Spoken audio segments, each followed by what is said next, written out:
습니다. 은혜 받읍시다. 참 잘 오셨습니다. 참 잘 오셨습니다. 참 잘 오셨습니다. 한 주간 잘 지내셨습니까? 여러분들 기도를 잘 해주셔서 제가 은혜 가운데 잘 마치고 돌아왔습니다. 2023년도를 잘 마무리하고 2024년도를 희망차게 맞이했으면 좋겠습니다. 모든 것이 다 하나님의 은혜인 줄 믿고 우리가 은혜를 향해서 달려나가다 보면 결국 우리 교회는 행복하고 또 부흥하고 성장할 줄 믿습니다. 오늘 본문 말씀을 통해서 성도의 거룩한 삶이라는 제목으로 은혜를 나누려고 합니다. 에베소서는 여러분들에게 처음부터 언급해 드렸던 것처럼 교회론의 정수를 가리키고 있습니다. 교회론이 무엇인가? 그렇기 때문에 우리 성도의 삶이 어떻게 되어야 하는가에 대해서 집중하여서 설명하고 있어요. 원래 이 사도 바울의 이 고견이 워낙 높다 보니까 그의 단어와 학식이 너무나 뛰어나다 보니까 이러한 조직적이고 교리적인 내용을 우리가 받아들이기가 상당히 어려울 수가 있어요. 그래서 그 풍부한 학식을 정말로 가진 이 사도 바울의 그 지식을 오늘 이 에베소서를 통해서 풀어낼 때에 우리가 정말로 이 설교자들이 얼마만큼 받아서 소화해내서 그걸 풀어내느냐가 관건이고 숙제가 되어집니다. 그래서 오늘 어렵지만 그 말씀 가운데 성도가 가져야 될 거룩한 삶, 그것이 무엇인지 오늘 1절부터 읽었던 7절 말씀 가운데서 찾으면서 우리가 또 은혜를 나누어 보려고 합니다. 여러분들 한 주간 믿음으로 사시느라고 힘드셨지요? 믿음을 지킨다는 것이 쉬운 일이 결코 아닙니다. 성도의 삶이란 힘든 거예요. 어려운 것입니다. 하지만 어렵기 때문에 더 아름다운 것이고 그리고 성취감이 있는 것이죠. 마지막 하나님께서 우리를 만나 주실 때에 하나님께서 우리에게 부르실 그 축복이 여러분들 무엇일까요? 그것을 기대하면서 이 땅에 여러분들 스스로가 헌신해 가면서 또 믿음으로 살아갈 수 있는 우리 복된 성도님 되었으면 좋겠습니다. 우리 지난 시간까지 이 성도의 이 세 사람의 존재의식 그래 얘들아 잘 가. 가려고 그러는 것이지? 그래. 아니야? 그래. 잘 작정했어. 그래. 너는 가면 안 돼. 안 간다고 그랬으니까. 자, 세 사람의 존재의식 네 가지를 살펴보았습니다. 그것이 무엇이냐면, 첫째, 진리를 말하고 따르는 존재라는 것이었고, 둘째, 화평을 이루는 존재다. 셋째, 서로 사랑하고 베푸는 존재라는 것입니다. 그리고 마지막 네 번째 무엇이냐면, 덕을 세워가는 존재가 되어야 한다는 말씀이죠. 이러한 존재가 되었다는 사실을 누가 우리의 삶을 증명해 가느냐? 성령 하나님이 증명해 가신다는 거예요. 우리가 이렇게 변화된 존재다. 우리가 이게 새롭게 된 존재다. 그러니 우리가 말씀을 따라서 살 수밖에 없는 존재라는 사실을 우리 양심을 통해서 선한 양심을 주시고 그 양심을 통해서 일하도록 성령 하나님께서 인도해 가신다라는 거예요. 그러니 우리는 어떻게 해서든지 이 땅에 이 선한 양심을 따라서 하나님께서 주신 이 존재의식을 가지고 의식하면서 하나님을 의존하면서 말씀대로 살아갈 수 있는 성숙한 그리스도인이 되어야 한다는 사실을 기억하시기 바랍니다. 이걸 잊어서는 안 돼요. 하나님께서 원하시는 삶은 예전처럼 우리가 죄에 매이거나 육체를 따르는 그 소욕을 따르는 사람이 아니라 오직 하나님의 말씀을 따라서 변화된 삶을 조금이라도 지키고 유지해가는, 그리고 타락이 아닌 거룩의 삶을 지켜가는 성도들이 되기를 바라고 있다는 사실입니다. 그러니 내가 오늘 참으면 조금 더 거룩해지는 것이고, 내가 오늘 하나님의 말씀 앞에 순종하면 우리의 삶이 조금 더 하나님 앞에 거룩을 이루어가고 칭찬을 받는 그런 삶이 된다는 사실을 기억했으면 좋겠습니다. 1절 말씀 다같이 한번 읽어보도록 하겠습니다. 1절입니다. 시작. 그러므로 사랑을 받는 자녀같이 너희는 하나님 본받는 자가 되고, 아멘. 너희는 하나님을 본받는 자가 되라. 그렇습니다. 사도 바울이 언급한 것처럼 우리가 하나님으로부터 예수 그리스도의 사랑을 받은 존재로서 이제 하나님 사랑이 무엇인지를 알았으니 하나님을 본받는 자가 되어야 한다라는 거예요.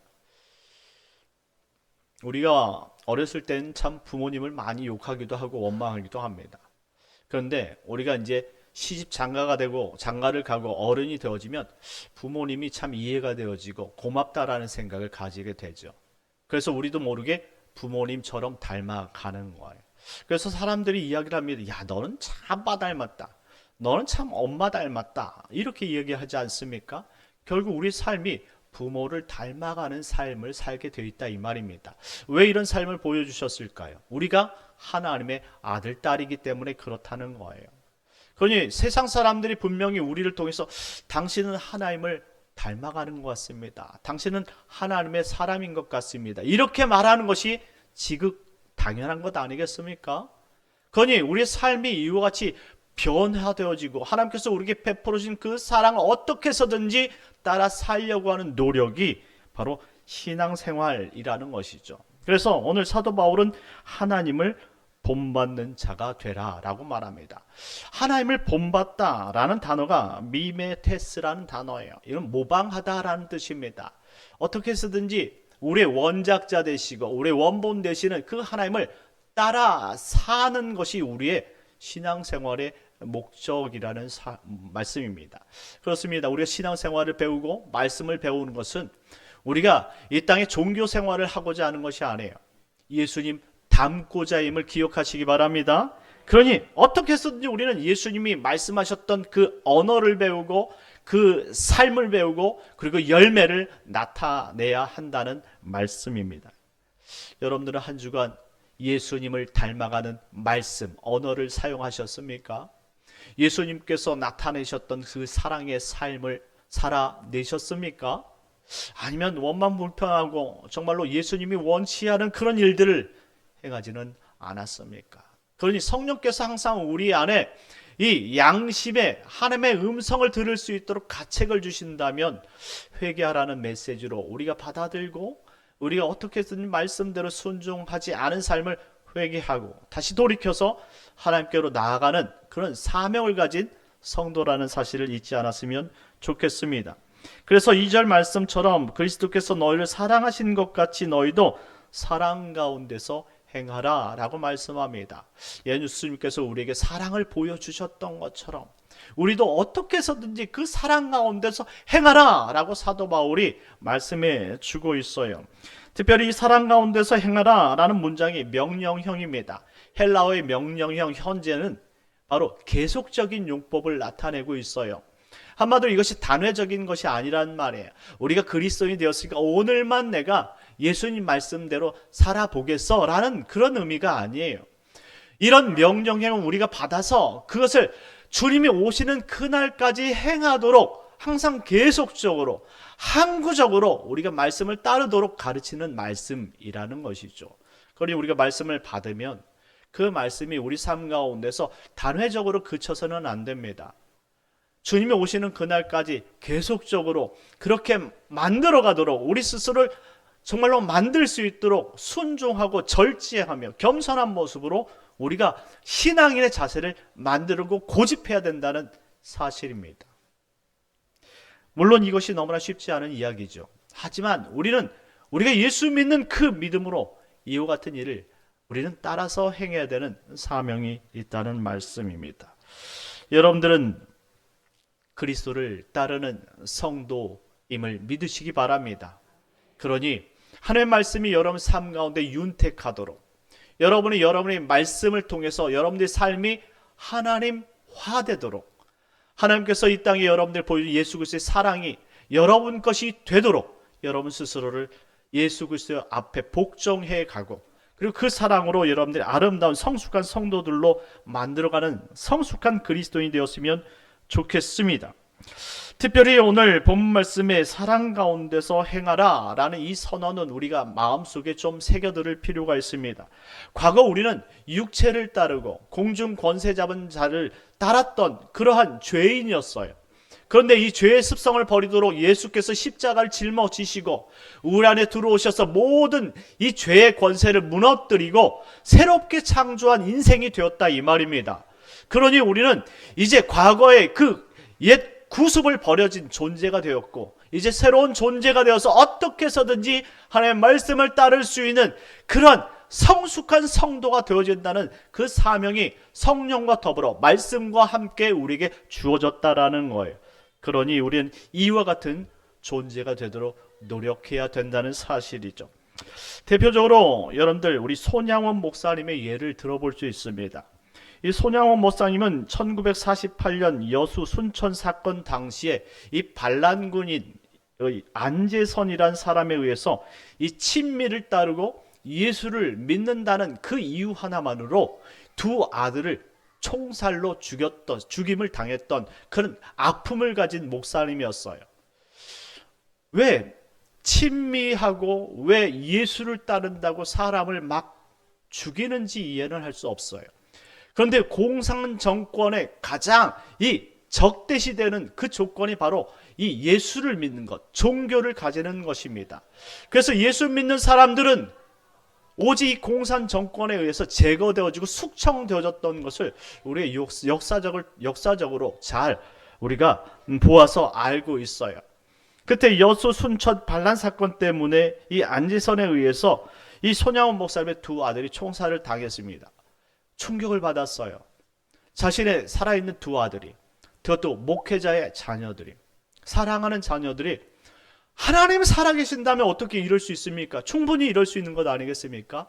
원망할 수 있고 그 순간에 정말로 내 아들을 총살시킨 그 사람을 잡아서 죽이고 싶은 마음이 왜 없겠느냐 이 말이에요.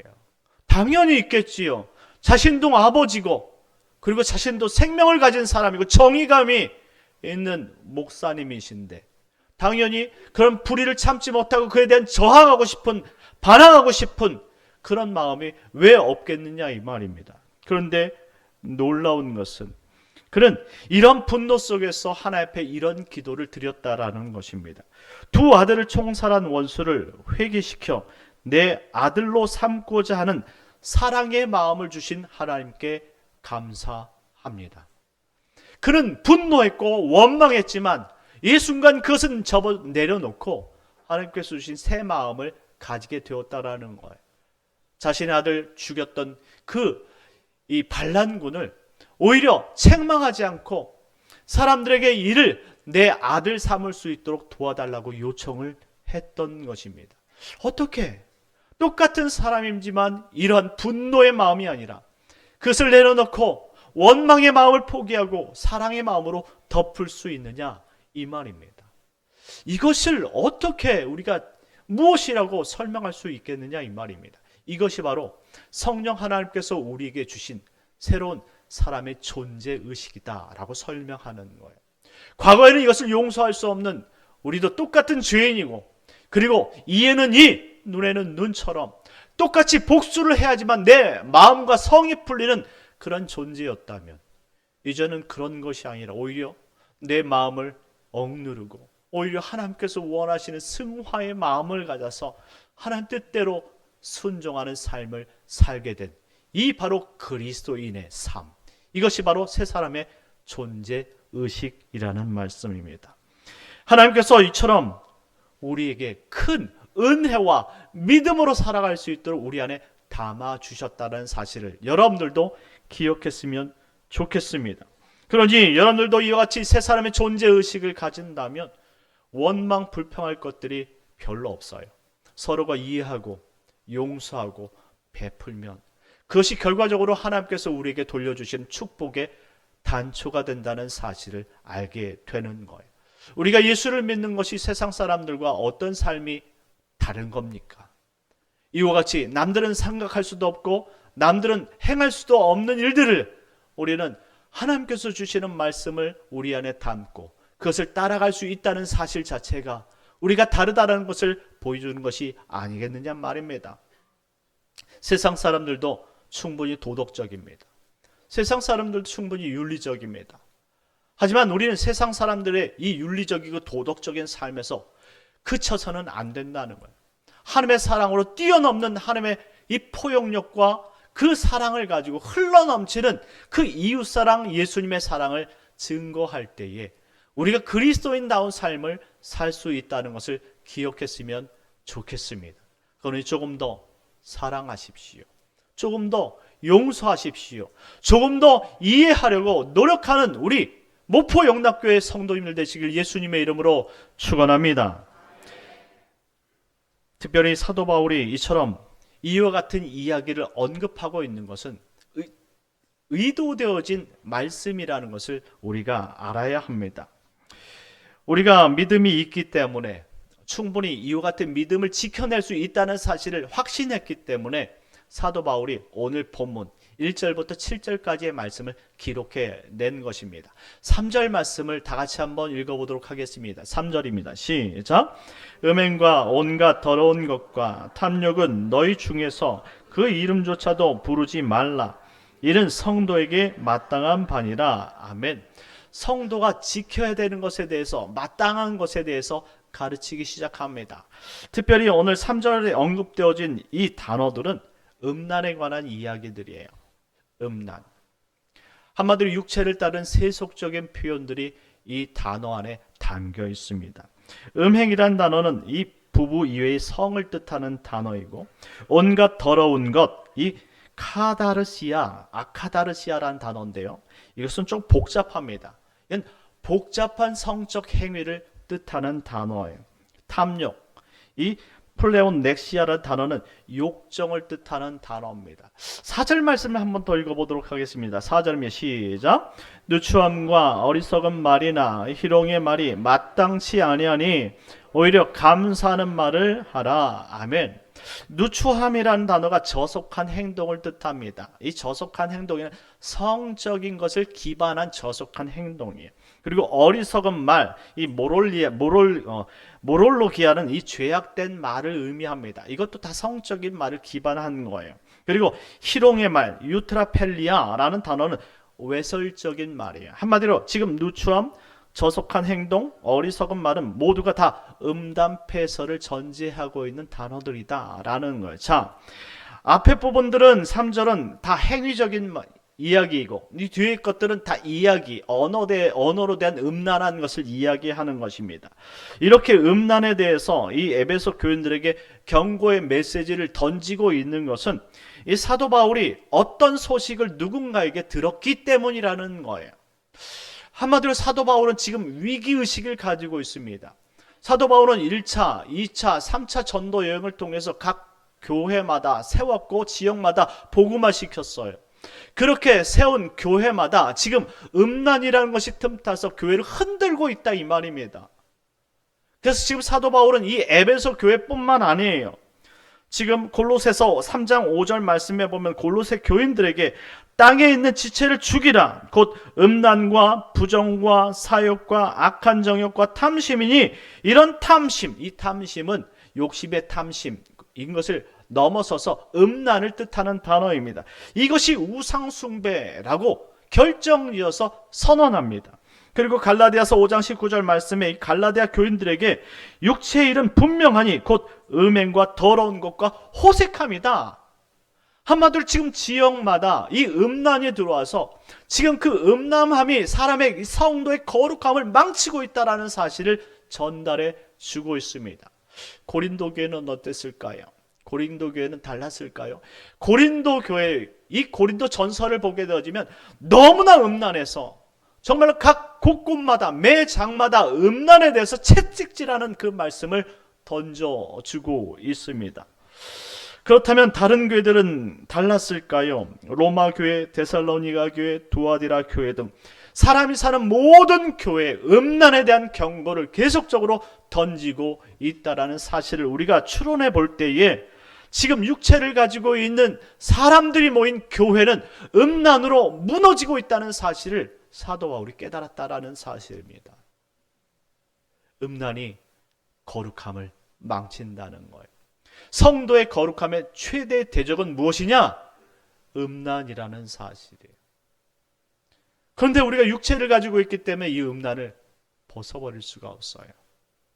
이 음란함은 아마 우리가 하나님 앞에 부름받는 그날까지 가지고 가는 무서운 죄악일 것입니다.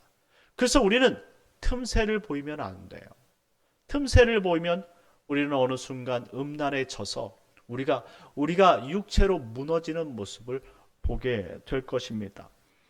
그렇다면 이 음란을 가진 사람들은 여러분들 구원을 받을 수 있을까요? 아닙니다. 오늘 성경에서 언급하고 있는 이 죄에 대해서 간과해서 들지 마십시오. 음란에 빠져서 육체를 따르는 모든 자들의 결과는 우상숭배라고 말합니다. 우상숭배하는 사람들은 결국 하나님 나라를 유업으로 받을 수 없다는 것이 성경적인 마무리고 결론이에요. 음란을 따르는 것은 결국 하나님을 버리고 자신의 육체의 생각과 그 육체의 그 뜻을 따라서 행동하는 행위이기 때문에 이것을 우상 숭배라고 말씀하는 것입니다. 사랑하는 성도 여러분, 우리도 어느 순간 우리가 육체가 건강하기 때문에 음란이 틈탈 수 있습니다. 그런데 이 음란을 우리가 방치하게 되어지면 음란 때문에 우리가 하나님의 거룩한 이 성전된 육신이 망쳐지게 되어지고 결국 하나님께서 우리를 멸하시는 존재, 하나님을 대적으로 만드는 그런 죄악의 존재가 되고 만다는 것입니다. 그러니 우리는 어떻게 하겠습니까? 이런 죄 가운데서 우리가 어떻게 해서든지 거룩을 유지하기 위해서는 음란과 대적하는 삶을 살 수밖에 없는 거예요. 여러분들이 영적으로 민감해지지 않고 여러분들이 청결한 마음을 갖추지 못한다면 결국 여러분들 어느새 여러분들 음란을 통해서 여러분들 스스로가 무너지고 죄악 가운데 있다는 사실을 알게 된다는 것입니다. 그러니 우리는 절대 이 음란과 싸워서 승리해야 되는 사명이 있다는 사실을 기억했으면 좋겠습니다. 에베소서 6장 16절 말씀에 보면 이 마지막 우리가 전신갑주를 입고 있는데 하나님께서 우리에게 믿음이란 방패와 구원의 투구를 주셨다라고 설명합니다. 우리가 유일하게 음란을 대적해서 이길 수 있는 힘이 무엇이냐? 그것은 바로 믿음이라는 방패예요. 그리고 구원이라는 투구입니다. 우리가 이 몸과 마음, 이 머리에 이르기까지 이 생각을 정결하게 다듬은다면, 하나님의 말씀으로 가득 채울 수만 있다면 우리는 이런 음란과 싸워서 거룩함을 유지하는 하나님의 군사역, 거룩한 백성들이 될 수 있다라는 말씀입니다. 또한 우리가 간과해서는 안 될 이 음란이 또 하나 있습니다. 그것은 바로 일반적인 남자와 여자 사이에서 일어나는 이런 음란이 아니라 바로 동성 간에 일어나는 음란이에요. 성경에서는 이것을 명백하게 죄라고 언급합니다. 자, 레위기서 18장 22절 말씀을 한번 읽어보도록 하겠습니다. 시작. 너는 여자와 동침함 같이 남자와 동침하지 말라. 이는 가증한 일이니라. 아멘. 한마디로 동성애에 관한 이야기입니다. 동성애라는 것은 바로 육신을 따르기 때문에 음란함의 역사다라고 표현하는 것이죠. 음란함이 사람을 망치는 거예요. 어떻게 망치냐? 자신의 이 성에 대한 정체성까지 잃어버리도록 망치게 한다는 거예요. 남자가 남자를 사랑하는 것, 여자가 여자를 사랑하는 것, 이것은 자유가 아닙니다. 이것은 명확히 죄라는 사실을 성경이 언급하고 있어요.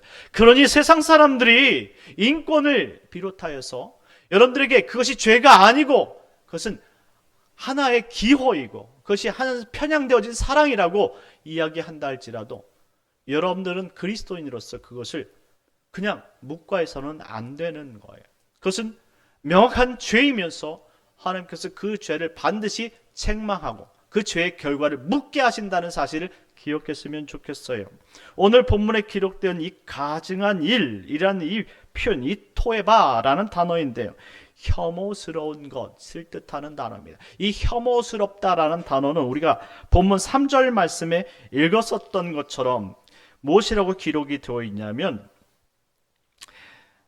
온갖 더러운 행위, 온갖 더러운 것, 이런 문장이지 않습니까? 이것이 바로 정말로 사람들이 생각할 수 없는 불결한 성적 행동을 바로 이와 같은 음란에 동성에 섞어서 말씀하신 거예요. 한마디로 이것이 가증한 것이다 라는 것입니다. 이것은 인간이 가증하게 여기는 것이 아니라 하나님께서 그것에 대한 심판하기 위해서 가증한 것이라고 죄로 구별하시는 것이다 라는 설명입니다. 한마디로 사람이 미워하기 전에 하나님께서 미워하는 죄라고 설명해 주신 그 답이 바로 인간의 동성애라는 사실입니다. 그러니 하나님께서 이렇게 우리에게 죄로 구별하고 심판하시겠다라고 구별한 이 모든 것들을 인간이 아름답게 포장한다고 해서 그것이 죄가 아닌 것이 아니란 말씀입니다. 그러니 우리 그리스도인들은 구별하셔야 돼요. 이런 육체를 따르는 모든 행동들이 죄일 뿐더러 정말 하나님께서 정해 주신 남자의 성 그리고 여자의 성을 넘어서 남자가 남자를 여자가 여자를 좋아하는 이 모든 것들이 죄이며 그것을 통해서 하나님은 심판하신다는 사실을 기억하시길 예수님의 이름으로 축원합니다. 5절 말씀 다 같이 읽도록 하겠습니다. 5절입니다. 시작. 너희도 정녕 이것을 알거니와 음행하는 자나 더러운 자나 탐하는 자 곧 우상 숭배자는 다 그리스도와 하나님 나라에서 기업을 얻지 못하리니. 아멘. 그렇습니다. 우리가 생각하는 대로 천국에 들어가는 것이 아니라 하나님께서 말씀하신 기준에 따라서 천국에 들어가는 것이지요. 내가 그것을 합리화한다고 해서 죄가 또 아름답게 미화되는 것이 아니라는 거예요. 하나님께서 말씀을 통해서 죄로 규정한 것들을 우리가 죄로 볼 수 있는 눈, 이것이 바로 은혜의 눈이며 그리스도인이 거룩한 삶의 눈이라는 것이에요. 그러니 말씀을 말씀대로 볼 수 있는 영적인 분별력이 우리에게 필요한 것입니다. 오늘 육체를 따라서 육체를 사모하고 육체만을 위해서 살아가는 이 모든 사람들을 우상 숭배라고 설명하고 있습니다. 그러니 우리는 우리 삶 가운데 혹시 내가 내 방식대로 살면서 마치 이것이 우상 숭배가 아닌 것처럼 생각하는 그러한 잘못된 생각을 가지고 있다면 오늘 하나님의 말씀을 통해서 다 씻어내버리시고 하나님께서 원하신 뜻이 무엇인지를 분별할 수 있는 총명함과 그리고 지혜를 얻는 복된 성도님들 되시길 예수님의 이름으로 축원합니다. 4절 말씀으로 다시 한번 돌아가 보겠습니다. 4절 말씀입니다. 시작. 누추함과 어리석은 말이나 희롱의 말이 마땅치 아니하니 오히려 감사하는 말을 하라. 아멘. 우리는 죄로 인해 처음부터 육체를 따르는 자들이었어요. 그렇기 때문에 죄가 익숙합니다. 하지만 예수님께서 우리를 죄에서 그의 피로 해방시켜 주신 줄 믿으시기 바랍니다. 그의 피로 해방시켜 주실 뿐더러 성령께서 우리 안에 내주하심으로 우리가 죄 가운데 살지 않도록 우리를 지켜주신다 이 말입니다. 그러니 양심의 가책이 이것이 죄라는 사실을 깨닫게 하고 우리가 그 죄라는 것을 깨달았으면 멈추면 죄가 안 돼요. 그런데 우리가 그것을 넘어섰을 때 우리는 죄를 범하게 된다라는 말씀이죠. 그러면 우리가 오늘 본문 말씀을 통해서 지금 사도 바울이 지금 무엇을 권면하는지 새겨 들어야 될 터인데 특별히 이 교회 내 음란을 어떻게 우리가 멈출 수 있느냐, 그것은 우리가 우리 힘으로 되지 않는다라는 말입니다. 특별히 이 사탄 마귀가 이 음란을 우리에게 음란을 통해 죄를 짓게 할 때는 어떤 현상적으로 오는 것이 아니라 말을 통해서 온다는 사실을 지적해 주고 있습니다.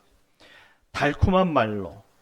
그래서 많은 상상력을 발휘하게 함으로 말미암아 결국 우리가 음란에 빠질 수밖에 없도록 상황과 모든 여건들을 만들어 간다는 거예요. 그러니 우리 성도님들은 이 언어가 거듭나지 않으면 우리는 언어로 또한 죄를 짓게 되어지고 그리고 음란의 통로가 될 수 있다는 사실을 기억했으면 좋겠어요. 그러니 성적인 대화를 자제하라고 사도 바울은 말씀해 주고 있는 것입니다. 음담패설, 예전엔 정말 친구들과 많이 이야기했다라면 이것을 하나님께서 원치 않는 언어이기 때문에 과감하게 끊어내버리고 거룩한 언어로 우리가 충분히 하나님 앞에 정말로 기뻐할 이야기로 우리가 살아갈 수 있다 이 말입니다.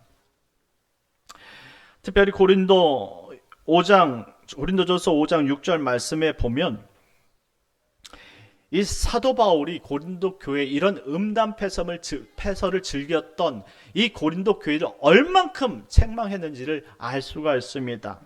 너희가 자랑하는 것이 옳지 아니하도다. 적은 누룩이 온 덩어리에 퍼지는 것을 너희가 알지 못하느냐라고 책망했던 거예요. 한마디로 작은 그런 너희들이 이야기하는 우스갯소리가 바로 많은 사람들을 아프게 만들고 멍들게 말고 죄에 빠지게 만든다는 사실을 기억했으면 좋겠다라는 말이에요. 그러니 이런 것들을 끊어버리기 위해서는 우리에게 감사의 말을 행하라 라고 말씀합니다. 감사. 이 감사라는 단어가 유카리스트리아라는 단어입니다. 유카리스트리아. 한마디로 사람들을 매우 기쁘게 하는 것이다 라고 설명합니다. 사람들을 기쁘게 하는 것이 무엇일까요? 우리가 세상적인 생각으로 사람들을 기쁘게 하는 것은 어떤 물리적인 대가를 말할 것입니다. 그런데 하나님께서 우리에게 주신 그 사람들을 기쁘게 하는 것, 그것이 무엇일까요? 그것이 바로 은혜라는 거예요. 은혜의 말이 사람을 기쁘게 하는 거예요. 결국 그 기쁨이 하나님 앞에 감사하도록 우리를 헌신하게 만든다는 것이죠. 한마디로 감사의 말을 하라는 것은 은혜스러운 이야기를 말하라 라는 문장인 것입니다. 우리는 우리가 한 주간 받은 하나님의 은혜를 다 잊어버린 채 세속적인 일들로 이야기를 처음부터 끝까지 이야기할 때가 너무나 많습니다. 그래서 이 대화를 끝내고 나서 집에 돌아오면 유익함이 별로 없어요. 무엇을 이야기했는지 모릅니다. 그냥 하고 싶은 이야기, 평상시에 관심 있었던 이야기들 다 쏟아내고 온 것이지, 하나님께서 우리에게 주신 언어, 생명 언어, 하나님께서 주신 그 정말로 거룩한 말들은 행하지도 않고 그냥 내가 하고 싶었던 육적인 이야기를 다 하고 온 것이에요. 하나님이 기뻐하실까요? 그렇지 않다는 것입니다.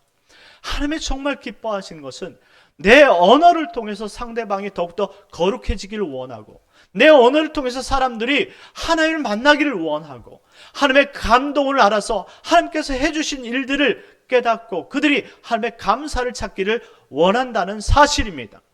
그러니 우리는 어떻게 해서든지 사람들이 기쁘게 하는 언어, 하나님의 은혜를 이야기하고, 내가 받은 은혜를 이야기하고, 하나님께서 나에게 주신 말씀을 이야기해서 그들도 나와 같이 그리스도를 닮게 하고, 그리스도도 나와 같이 온전한 믿음으로 성숙히 설 수 있도록 그들에게 우리는 하나님의 말씀과 그 은혜를 나누어야 한다는 사실입니다.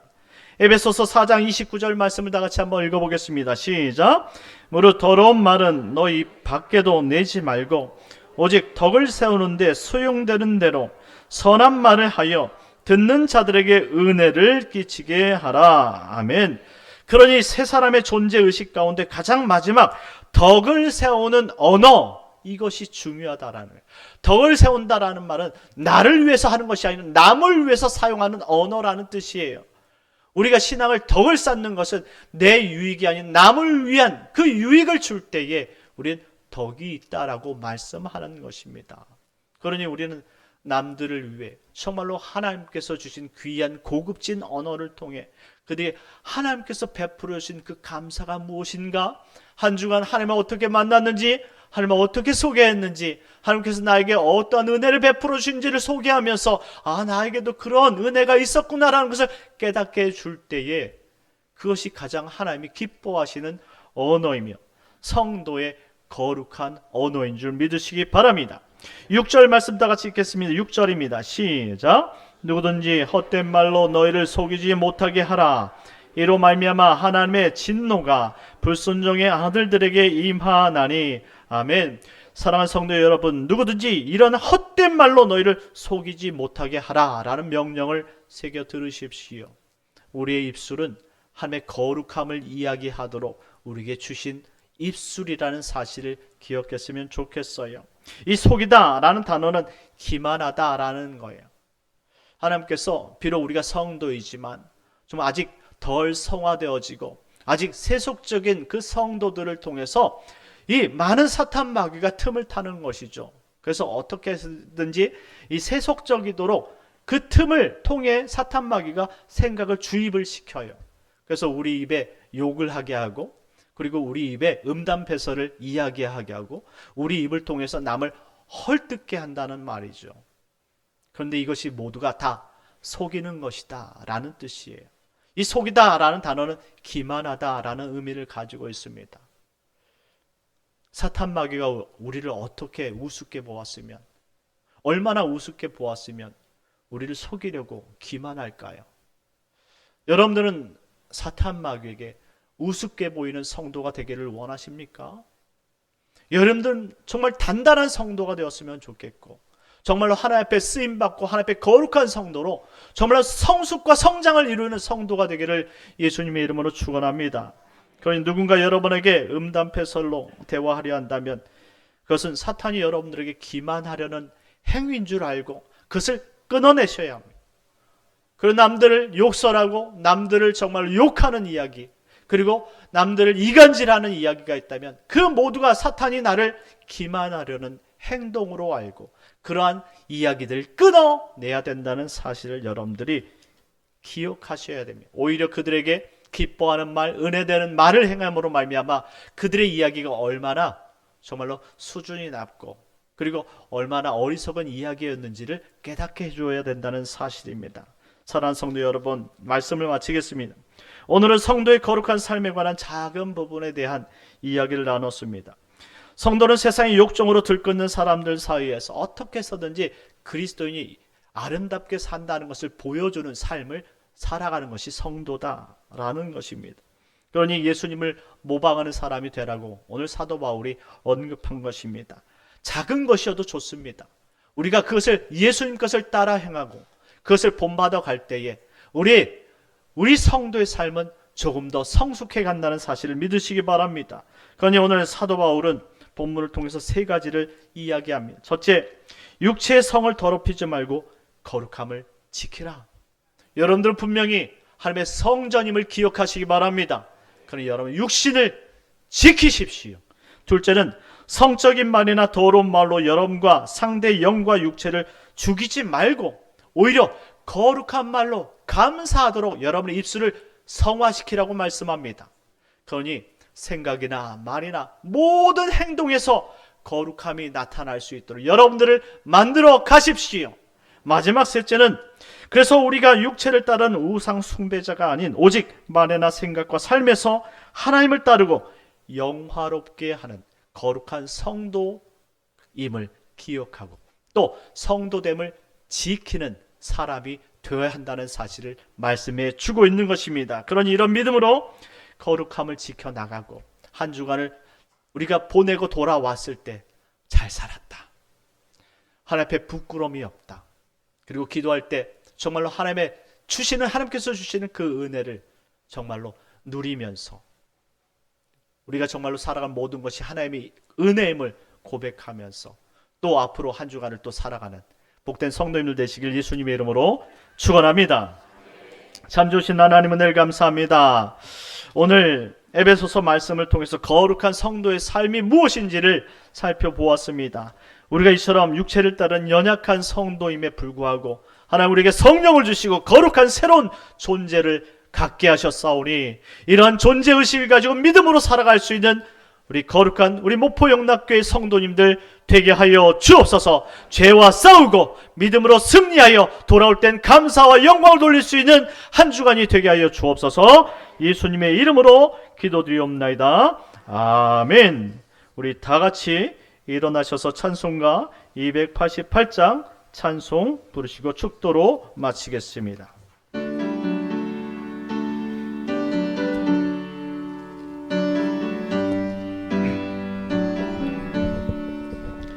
예수를 나의 구주 삼고 성령과 피로써 거듭나니 이 세상에